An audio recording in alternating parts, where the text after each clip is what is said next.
students, welcome back to Bosco Campus Vision. This is the 50th lecture on entrepreneurship development. In today's session, we are going to discuss about margin money scheme. These are also comes under the institutional support. Institutional support in under വരുന്നത് തന്നെയാണ് margin money scheme അഥവാ loan എന്ന് പറയുന്നത്.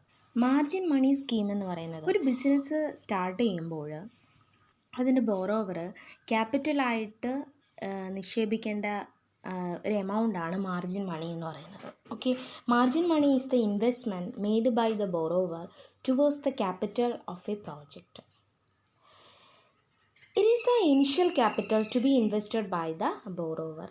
അതായത് margin money എന്ന് പറയുന്നത് ഒരു ലോണാണ് ആക്ച്വലി മാർജിൻ മണി എന്ന് പറയുന്നത്. സോ അപ്പം കടം എടുക്കാൻ നിൽക്കുന്ന ആൾ ബോറോവർ തീർച്ചയായിട്ടും അദ്ദേഹം ബിസിനസ് സ്റ്റാർട്ട് ചെയ്യുമ്പം ആ ബിസിനസ്സിലേക്ക് അദ്ദേഹം നടത്തുന്ന ഇനിഷ്യൽ ഇൻവെസ്റ്റ്മെൻ്റ് ആണ് ശരിക്കും പറഞ്ഞാൽ മാർജിൻ മണി എന്ന് പറയുന്നത്. ഇനി അതുപോലെ തന്നെ ഇങ്ങനെ ഒരു ഇനിഷ്യൽ ഇൻവെസ്റ്റ്മെൻറ്റ് നടത്തുവാണെങ്കിൽ മാത്രമേ അദ്ദേഹത്തിന് ഫിനാൻഷ്യൽ ഇൻസ്റ്റിറ്റ്യൂഷൻസിൽ നിന്ന് ലോണൊക്കെ കിട്ടുകയുള്ളൂ. So if the borrower has no margin money, ഇനി കടം വാങ്ങിക്കാൻ നിൽക്കുന്ന വ്യക്തിക്ക് മാർജിൻ മണി അദ്ദേഹത്തിൻ്റെ കയ്യിലില്ല എന്നുണ്ടെങ്കിൽ ഇൻഡസ്ട്രിയൽ ഡിപ്പാർട്ട്മെൻറ്റ് ഇത് പ്രൊവൈഡ് ചെയ്യും. ഇതിനെയാണ് മാർജിൻ മണി സ്കീം എന്ന് പറയുന്നത്. ഓക്കെ, അപ്പോൾ മാർജിൻ മണി സ്കീം എന്ന് പറഞ്ഞാൽ ബോറോവർ ഒരു ഇനിഷ്യൽ ക്യാപിറ്റൽ ഇൻവെസ്റ്റ്മെൻറ്റ് ചെയ്യേണ്ടതായിട്ടുണ്ട്. ഓക്കെ, ഇത് അദ്ദേഹത്തിൻ്റെ പക്കലില്ല എന്നുണ്ടെങ്കിൽ ഇൻഡസ്ട്രിയൽ ഡിപ്പാർട്ട്മെൻറ്റ് ആ ഒരു ഇനിഷ്യൽ ക്യാപിറ്റൽ ഇൻവെസ്റ്റ്മെൻറ്റ് എമൗണ്ട് അദ്ദേഹത്തിന് പ്രൊവൈഡ് ചെയ്യുന്നു, ബോറോവറിന് പ്രൊവൈഡ് ചെയ്യുന്നു. അതാണ് മാർജിൻ മണി സ്കീം അഥവാ ലോൺ എന്നുകൊണ്ട് ഉദ്ദേശിക്കുന്നത്. ഇനി എന്താണ് ഈ ഒരു സ്കീമിൻ്റെ ഒബ്ജക്റ്റീവ് എന്ന് നോക്കാം. The objective of the scheme is to assist deserving entrepreneurs in setting up small scale industrial units by way of providing soft loan to raise the required equity insisted by the financing institutions. അതായത് അർഹരായിട്ടുള്ള ഓൺടർപ്രണേഴ്സിന് അവർക്ക് small scale industrial units start ചെയ്യുന്നതിനായിട്ട് ഒരു soft loan provide ചെയ്യുക എന്നുള്ള ഉദ്ദേശമാണ് ഈ ഒരു മാർജിൻ മണി സ്കീമിനുള്ളത്.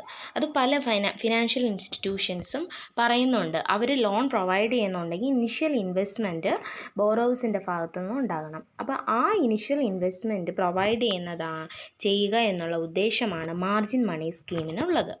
Next look at the eligibility of this scheme. അപ്പോൾ ഈ ഒരു സ്കീമിന് എലിജിബിൾ ആകണമെന്നുണ്ടെങ്കിൽ പുതിയതായിട്ട് രജിസ്റ്റർ ചെയ്യാൻ പോകുന്ന സ്മോൾ സ്കെയിൽ ഇൻഡസ്ട്രിയൽ യൂണിറ്റ്സിന് മാത്രമേ ഈ ഒരു സ്കീം കിട്ടുകയുള്ളൂ. Preference is given to tiny sectors.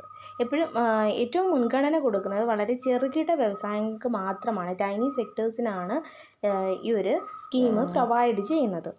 So അതുപോലെ തന്നെ ഹാൻഡിക്യാപ്ഡ് പേഴ്സൺസ്, അംഗവൈകല്യം വന്ന വ്യക്തികൾ, പിന്നെ അതുപോലെ എക്സ് സർവീസ്മെൻ, ഷെഡ്യൂൾഡ് കാസ്റ്റ് ട്രൈബ്സിലൊക്കെ വരുന്ന വ്യക്തികൾ, അവർക്കൊക്കെ ചെറിയ വ്യവസായങ്ങൾ തുടങ്ങുന്നതിനായിട്ടാണ് ഈ മാർജിൻ മണി സ്കീം പ്രൊവൈഡ് ചെയ്യുന്നത്. അപ്പോൾ മാർജിൻ മണി സ്കീമിൽ എലിജിബിൾ ആകണമെന്നുണ്ടെങ്കിൽ പുതിയതായിട്ട് രജിസ്റ്റർ ചെയ്ത SSI യൂണിറ്റ്സ് ആയിരിക്കണം.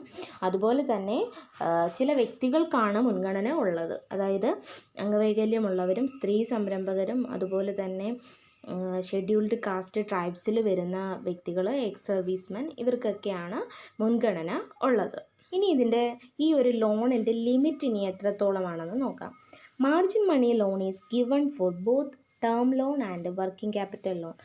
അതായത് ടേം ലോണായിട്ടും, അതായത് ഓരോ ടേമുകളിൽ അടയ്ക്കേണ്ടുന്ന ലോണുകളായിട്ടും, അതുപോലെ തന്നെ വർക്കിംഗ് ക്യാപിറ്റൽ ലോണായിട്ടും ഈ ഒരു മാർജിൻ മണി പ്രൊവൈഡ് ചെയ്യുന്നുണ്ട്. So it is limited to 20% of the cost of the project or the total working capital requirement or 50% of the margin stipulated by the financing institutions, either for term loan or working capital loan, whichever is lesser.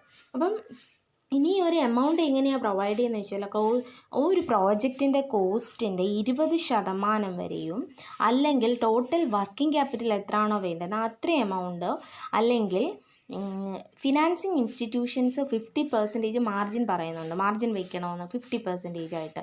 അപ്പം ഇതിലേത് amount ആണോ term ലോണായിട്ടും working ക്യാപിറ്റലായിട്ടും കൊടുക്കാൻ പോകുന്നത്, ഇതിൽ ഏത് എമൗണ്ടാണോ കുറവുള്ളത് അതായിരിക്കും ഈ margin money സ്കീമിൽ കൂടി ആ ഒരു ഓണ്ടർപ്രണറിന് കിട്ടാൻ പോകുന്നത്. ഇനി ഇതിൻ്റെ റീപേയ്മെൻറ്റും ആപ്ലിക്കേഷനും എങ്ങനെയാണെന്ന് നോക്കാം.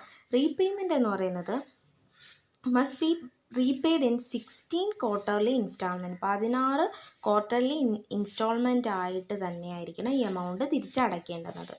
അതുപോലെ ഇനി ആപ്ലിക്കേഷൻ എങ്ങനെയാണ് കൊടുക്കേണ്ടതെന്ന് വെച്ചാൽ, the application for margin money loan must be given to the general manager of district industry centers. DICയിലുള്ള ജനറൽ മാനേജേഴ്സിനാണ് ഇതിനുള്ള ആപ്ലിക്കേഷൻസ് കൊടുക്കേണ്ടത്. അതുപോലെ തന്നെ ഈ ഒരു ആപ്ലിക്കേഷൻ ആപ്ലിക്കേഷൻ കൊടുക്കേണ്ടുന്നതിന് ഒരു കാര്യം പറയുന്നുണ്ട്. അതായത് ഫിനാൻഷ്യൽ ഇൻസ്റ്റിറ്റ്യൂഷൻസിൽ നിന്നും ഇവർ ടേം ലോണോ വർക്കിംഗ് ക്യാപിറ്റൽ ലോണോ എടുത്തിട്ടുണ്ടെങ്കിൽ അതിൻ്റെ ഫസ്റ്റ് ഇൻസ്റ്റാൾമെൻറ്റ് കിട്ടി 1 മാസത്തിനകം തന്നെ ഇവർ അപ്ലൈ ചെയ്തിരിക്കണം. നെക്സ്റ്റ് മണി ഡിസ്ബേഴ്സ്മെൻറ്റ് എങ്ങനെയാണെന്ന് വെച്ചാൽ, margin money loan is disbursed to the unit through the financial institutions concerned. അതായത് ഈ പൈസ എങ്ങനെയാണ് ഡിസ്ബേഴ്സ്മെൻറ്റ് നടത്തുന്നത് എങ്ങനെയാണെന്ന് വെച്ചാൽ, ഇത് അംഗീകാരമുള്ള ഫിനാൻഷ്യൽ ഇൻസ്റ്റിറ്റ്യൂഷൻസിൽ കൂടിയാണ് ഈ ഒരു എമൗണ്ട് ആൾക്കാരിലേക്ക് ഡിസ്ബേഴ്സ് ചെയ്യുന്നത്.